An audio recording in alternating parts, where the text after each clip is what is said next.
दोन्ही राष्ट्रवादींचं विलिनीकरण करायचं का, या मुद्द्यावर देवेंद्र फडणवीस आणि अमित शहा या दोघांमध्ये मतभेद आहेत अशी माहिती समोर येते. म्हणजे गेल्या काही काळामध्ये जयंत पाटील देवेंद्र फडणवीसांना भेटल्याची घटना असेल, किंवा सुप्रिया सुळे आणि जयंत पाटील हे दोघं विनोद तावडेंना भेटल्याची घटना असेल, किंवा शरद पवार आणि सुप्रिया सुळे यांनी पंतप्रधान नरेंद्र मोदींची घेतलेली भेट असेल, किंवा काल परवा सुप्रिया सुळेंनी अमित शहांची घेतलेली भेट असेल, आणि त्यानंतर सुनील तटकरेंनी अमित शहांना जाऊन भेटणं असेल. या सगळ्या गोष्टींमुळे आंदरखाने काहीतरी शिजतंय अशी चर्चा होती. आणि या चर्चेचा मी थोडासा मागोवा घेण्याचा प्रयत्न केला, किंवा राष्ट्रवादीतल्या काही सूत्रांशी बोलण्याचा प्रयत्न केला. त्यावेळी माझ्यापर्यंत अशी माहिती आली की अमित शहा आणि देवेंद्र फडणवीस यांचं राष्ट्रवादीच्या विलिनीकरणाबद्दल एकमत होत नाहीये, आणि त्यामुळं राष्ट्रवादीचं विलिनीकरण हे खोळंबलेलं आहे. आता या विषयावर देवेंद्र फडणवीसांचं नेमकं म्हणणं काय आहे आणि दुसरीकडे अमित शहांचं म्हणणं काय आहे, या दोन्ही गोष्टी मी तुम्हाला आज सांगणार आहे. त्यामुळं तुम्ही या गोष्टी जाणून घेण्यासाठी हा व्हिडिओ शेवटपर्यंत पहा, आणि व्हिडिओ शेवटपर्यंत पाहिल्यानंतर तुम्हाला अमित शहांचं म्हणणं योग्य वाटतं की देवेंद्र फडणवीसांचं म्हणणं योग्य वाटतं हे मला कमेंट बॉक्समध्ये सांगा. सोबतच तुम्ही जर अजूनपर्यंत लॉजिकल सिद्धांत आपल्या युट्यूब चॅनलला सबस्क्राईब केलं नसेल तर आधी आपल्या चॅनलला तेवढं सबस्क्राईब करा.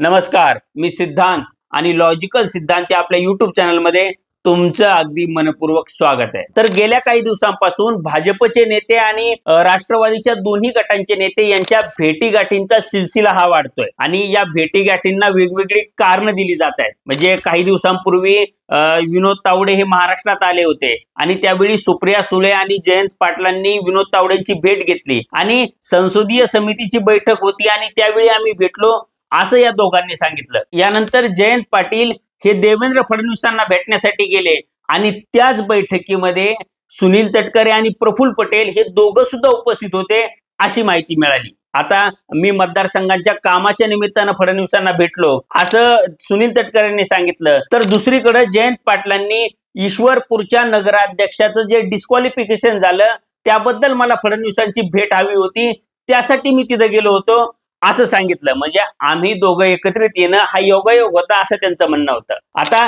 तिसरा योगायोग घडला तो म्हणजे आता सीजेपीचं आंदोलन चालू होतं त्यावेळी, म्हणजे शरद पवार आणि सुप्रिया सुळे या दोघांनी पंतप्रधान नरेंद्र मोदींची भेट घेतली, आणि आम्ही शेतकऱ्यांच्या काही मुद्द्यावर आणि सीजेपीच्या आंदोलनाबद्दल पंतप्रधानांना भेटलो असं शरद पवारांनी सांगितलं.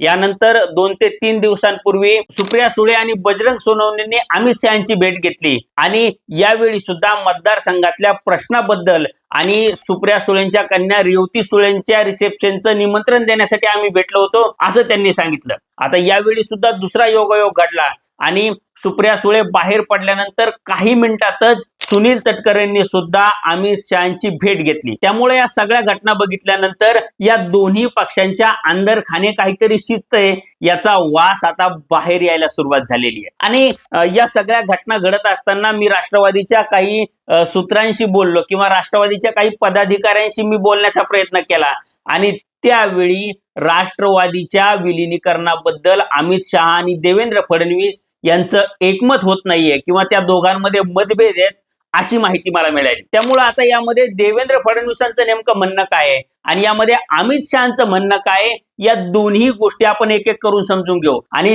त्यानंतर या सगळ्या बैठका नेमक्या का होत आहेत, किंवा राष्ट्रवादीच्या विलिनीकरणाला वेळ का लागतोय हे तुमच्या लक्षात येईल. आता यामध्ये देवेंद्र फडणवीसांचं नेमकं म्हणणं काय आहे हे आधी समजून घेऊ. तर देवेंद्र फडणवीस हे सध्या महाराष्ट्राचे मुख्यमंत्री आहेत, आणि त्यांना या मुख्यमंत्री पदासाठी एकनाथ शिंदेकडून कायम चॅलेंज केलं जातं.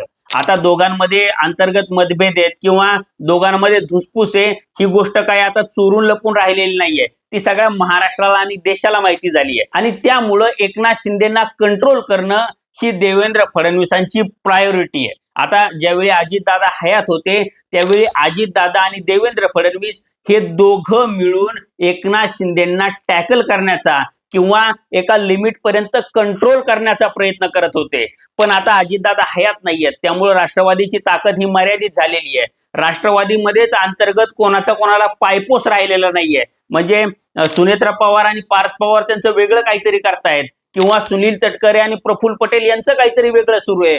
आणि या सगळ्या वादामध्ये राष्ट्रवादी ही खिळखिळी किंवा राष्ट्रवादी ही कमजोर झालेली आहे. त्यामुळे शिंदेंना टॅकल करण्यासाठी राष्ट्रवादीकडे तेवढी ताकदच उरलेली नाहीये आणि त्यामुळे राष्ट्रवादी ही कमजोर पडत असताना शिंदेंना रोखण्याचं काम हे एकट्या देवेंद्र फडणवीसांना करावं लागतंय आणि शिंदेंना रोखण्यामध्ये देवेंद्र फडणवीसांचे नाकी नऊ येत आहेत असं सध्याचं चित्र आहे. कारण एकनाथ शिंदेच्या डोक्यावर वरून अमित शहाचा हात आहे आणि त्यामुळं महाराष्ट्रामध्ये त्यांना रोखणं हे देवेंद्र फडणवीसांसमोर चॅलेंज होऊन बसलेलं आहे. त्यामुळं दोन्ही राष्ट्रवादी जर एकत्रित आल्या तर राष्ट्रवादीची ताकद वाढू शकते आणि राष्ट्रवादीची ताकद जर वाढली तर त्यांच्या मदतीने आपण एकनाथ शिंदेंना टॅकल करू शकतो असं फडणवीसांना वाटतं. पण दुसरीकडे अमित शहाचं वेगळं मत आहे. कारण की एकनाथ शिंदे हे अमित शहाचे चेले किंवा अमित शहाचे निकटवर्तीय म्हणून ओळखले जातात आणि देवेंद्र फडणवीस हे अमित शहाचे 2029च्या पंतप्रधान पदासाठी स्पर्धक म्हणून ओळखले जातात. त्यामुळे अमित शहाची दोन्ही राष्ट्रवादींना एकत्रित करून आपल्या स्पर्धक असलेल्या देवेंद्र फडणवीसांची